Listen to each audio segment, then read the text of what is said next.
গ্রামবাংলা থেকে নায়র শব্দটি হারিয়ে যেতে বসেছে।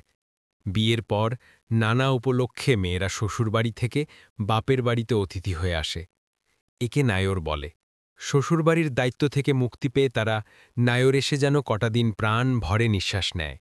শ্বশুরবাড়িতে স্বামী, শ্বশুর, শাশুড়ি বা সেই বাড়ির বড়দের কড়া শাসনে থাকতে হতো মেয়েদের। ইচ্ছেমতো স্বাধীন মতো কিছু করার অধিকার ছিল না। সেই জীবন ছিল জড় বস্তুর মতো। স্বাভাবিকভাবেই তার প্রাণ হাঁসফাঁস করত একটু মুক্তির স্বাদ পাওয়ার জন্যে। বাপের বাড়িতে আসার জন্য তার প্রাণ সারাক্ষণ কাঁদত। যদি বাপের বাড়ি থেকে বাপ ভাই কেউ আসত, তাহলে মেয়েরা আকাশের চাঁদ যেন হাতে পেত। তখন সন্তান হওয়ার সময় মেয়েকে বাপের বাড়িতে আনাটাই ছিল নিয়ম। সন্তান প্রসবের পর মেয়েটির ও নবজাতকের যে যত্নের প্রয়োজন হয়, সেটি বাপের বাড়ি ছাড়া অন্য কোথাও কল্পনা করা যায় না। নায়র এসে শিশুটি পেত তার জন্মস্থান, নানা বাড়ির ঠিকানা বলার অহংকার। সুনাগরিক.net